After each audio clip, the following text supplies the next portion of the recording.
The 2018 NFL Draft is exactly 1 month away, and players who have sacrificed themselves, worked hard, and enjoyed a successful college career will soon see their dreams come true by playing in the NFL. We're here to talk it up with one of those players today as we go one-on-one with Kemoko Turay, ranked in the top 10 of our lads outside linebackers for the 2018 NFL Draft on the OFN Meeting Room with Greg DePalma.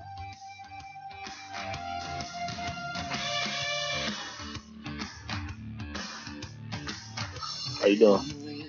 All right. Doing good, Kemoko. It's Friday, March 30th, 2018, and this is the OFN Meeting Room. And Kemoko, thanks for joining us today. By the way, full disclosure, I was born and raised in New Jersey and still consider Rutgers, as it should be, my state university, which means I'm a huge RU fan and will be rooting for you to enjoy a successful career, even if you end up in New England, because I'm a Jet fan too. So thank you for having me. It's a great honor. No, this is great. It's the first time I have an opportunity to talk to a Rutgers player in a few years, and I know things haven't been great as far as bowl games and things of that nature. But at least that first year, which was a big year for you, you did experience a bowl season and you got a bowl win. So at least you're able to put that feather in your cap in your college career, right? Yes, sir. It was a great honor, to be invited to that, and it was a great experience. Well, what I want to do is first of all talk a little bit about your background. You had that monster first year, which was your redshirt freshman season. You earned freshman All-American honors, and I could just imagine how thrilling that must have been for you. Until the shoulder injuries began to take a toll the next two seasons. So, talk about how difficult of an experience that was. And what did you learn about the game and yourself during that time? Oh, I mean, it was a learning experience in the beginning. After a while, the game started to make sense to me. And, in the beginning, I was just a third down player. Over time, being sat down with the situation I've been through, and after that, after the year that I sat out, not really sat out, but, to actually learn throughout the injury. But, throughout that time with the 2016, 2015 year, that, when I had to get better with my shoulder and going through the obstacles, I just got better and stronger, going to the weight room every day, getting stronger, getting better, trying to learn the game with the coaches, the strength coaches, and getting up early before everybody else, driving to the stadium and just treat my body as a pro. And getting familiar with the schemes and understanding how to be the three down player. So you definitely took that as an opportunity that even though you weren't playing, that you used that as an opportunity to build up your body and your mind as far as the game was concerned. Because again, you came into college as a player that did not experience a lot of high school football. So that gave you an opportunity to catch up as well. How late really was it in your life when you actually started to play, say, big time high school football or big time football in general, where you said to yourself, "Hey, I think I could be pretty good at this"? I didn't realize till my track coach, Coach Nimi, sat me down after track practice when our last meet, and I did track my sophomore year, and I had a great year.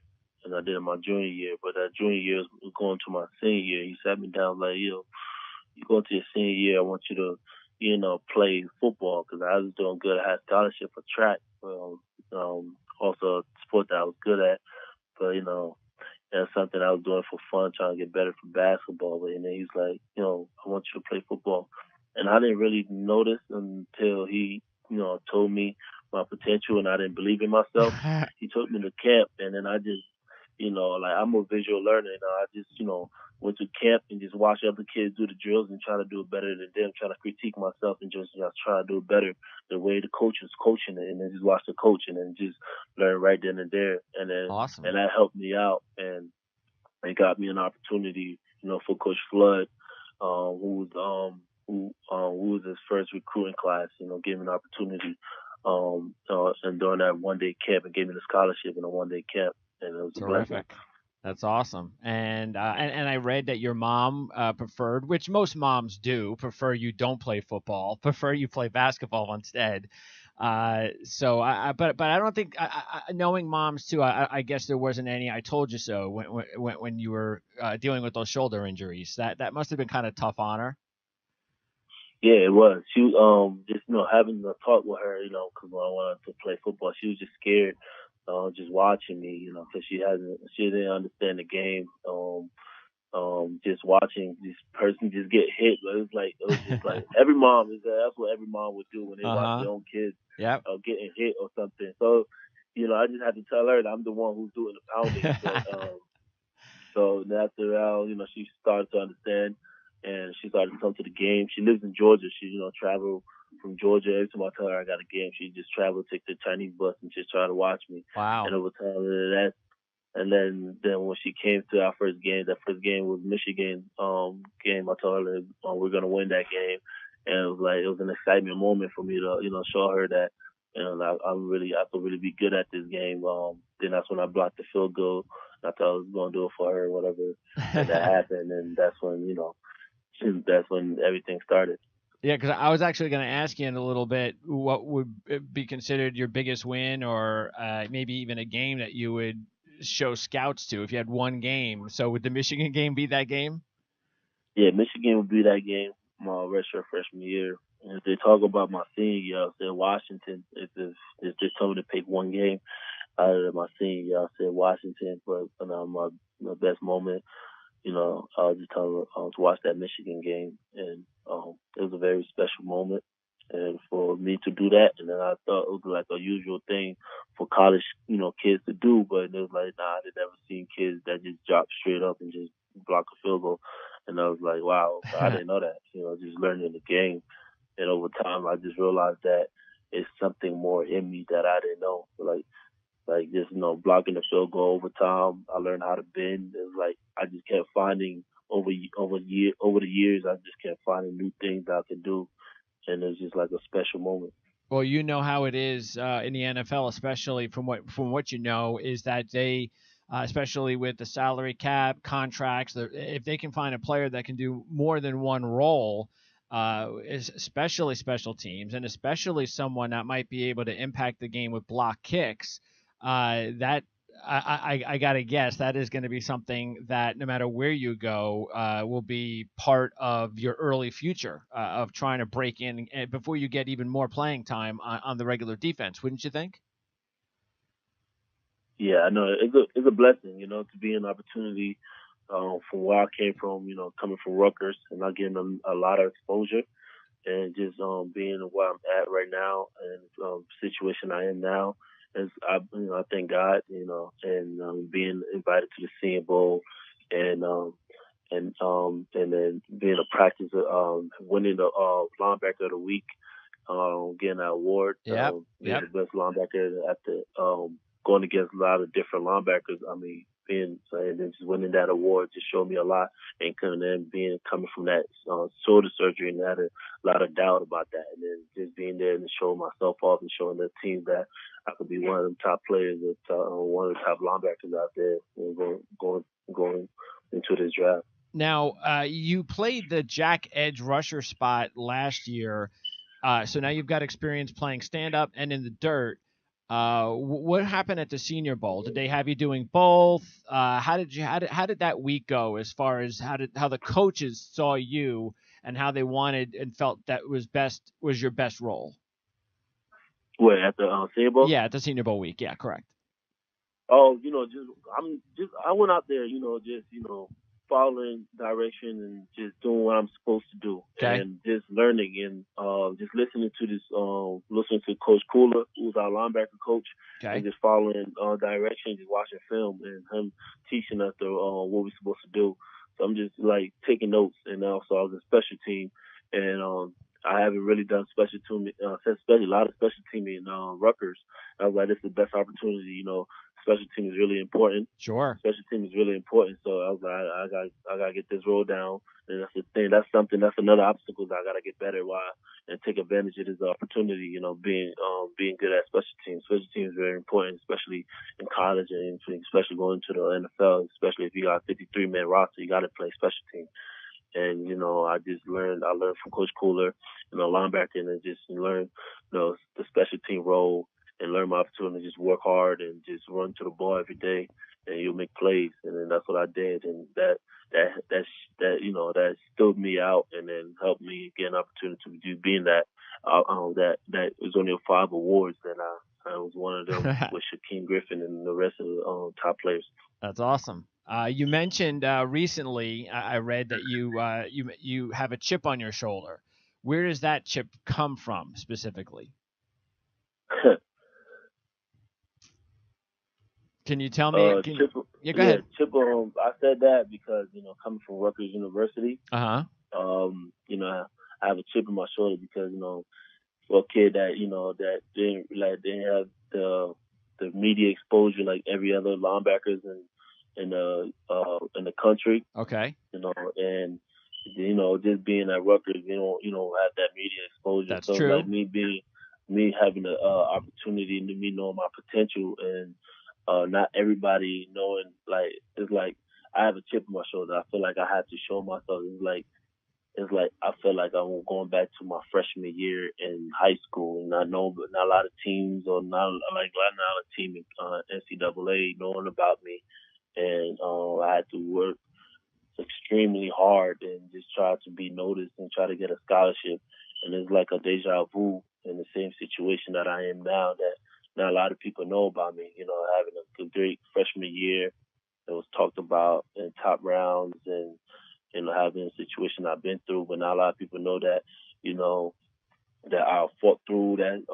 That's right. Fought through and never missed a game. Yep. And I fought through that. I was tougher, and then I just, you know, played for my team. I was selfless, and then I was, you know, not having a lot of experience, and I try to do everything in my power to, you know, try to get better in my senior year, and I actually accomplished that goal and being a 3-down player, and then going and being invited to the Senior Bowl and being in the practice of the week, and you know, being invited to the combine, doing the best I can, and then fighting through, and then still trying to do the private pro day. Okay. I still got a chip on my shoulder, but I feel like I still got more to prove, and I'm behind the 8 ball compared to everybody else.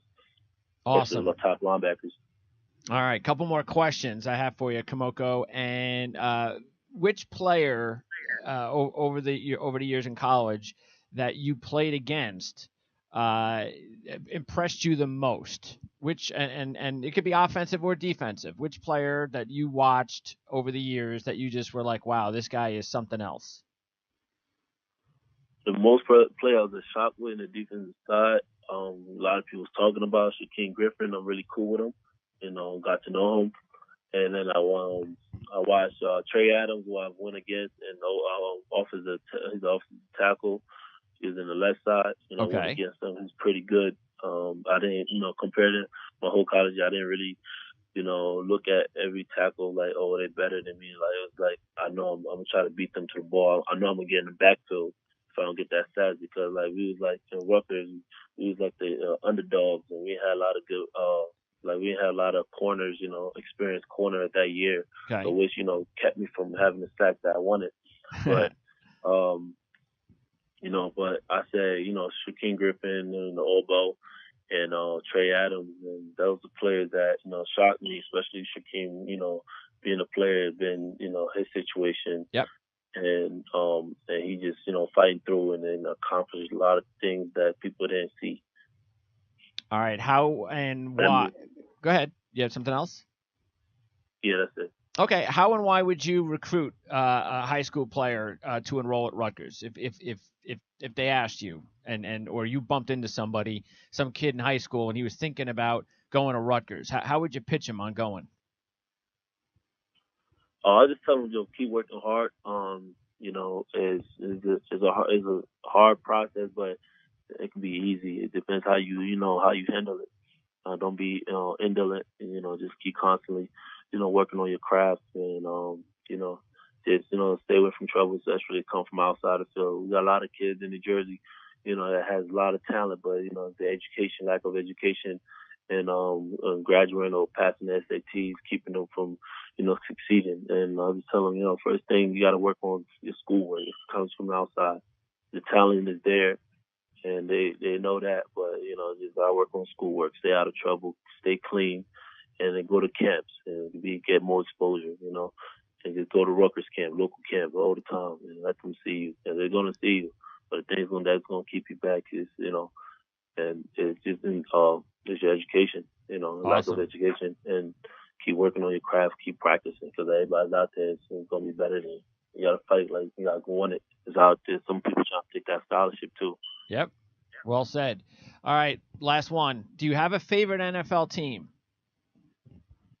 I have a favorite NFL team. Yeah. Do you right have now? one? Did you? Yeah. Did you have one like over? While you were at Rutgers over the last few years, was Oh there yeah, a team? when I was at Rutgers, I was a Giants fan. Giant fan. Been a Okay. Giants fan, yeah. Because when I started playing, Victor Cruz when he was playing, and then JPP when I started playing, and I watched him and stuff like that, and I was studying him at the time, and I was watching Lawrence Taylor at this time, so I was a Giants fan. All right. Well, and that's a team that is you got to believe that they would be interested in you. So who knows? You never know where you're going to go in the NFL draft. But I'm sure no matter where you go, you're going to be real happy about it. If the Giants, it's icing on the cake. Look, I'm going to follow you, no question, and root for you, as I mentioned, being a Rutgers fan throughout your career. And hopefully, stay away from those injuries. Just continue to learn and grow, and I'm sure you will. Sound like you got your head on straight, and best of luck. You got a lot of talent, and I'll be rooting for you. And enjoy the draft next month, Kemoko. Thank you, Greg. Thanks for having me. You got it. Take care. All right, that is Kemoko Turay from Rutgers, and I saved the I am a Rutgers fan until I blindsided him until we were on the air. Anyway, no pressure. I'll get this out to the RU community. And of course, it'll be available at ourlads.com. And you want to follow us on Twitter at PrimeSN too, because this gives you an opportunity to check out this show, and it's available on demand, and all our shows on the Our Lads Football Radio Network that are available on demand. All right, so don't forget, draft fans, to order a subscription of your choosing, including the 2018 Our Lads NFL Draft Guide. You need to log on to ourlads.com and hit the subscribe menu on the top left-hand side of the homepage. You fill out the form, order it, and wait for your guide to be delivered in your mailbox within days. And it's coming soon, all right? We're days away for the guide. Dan Shonka he might even be done. I have no idea. Probably won't be done. I have a show with him later today, so I hope he's done. Anyway, that guide is going to be ready to go out real soon, and you'll be getting the guide, so make sure you are on time so you have as many days and weeks to prep before the draft at the end of the month. Actually, we're almost the end of March, so we're getting there. A couple days away till April. All right, that'll do it. Thanks for listening to this edition of the OFN Meeting Room with Greg DePalma. Once again, thanks to Kemoko Turay from Rutgers for joining us. And this is the Our Lads Football Radio Network, where it's never too early to think about the NFL Draft.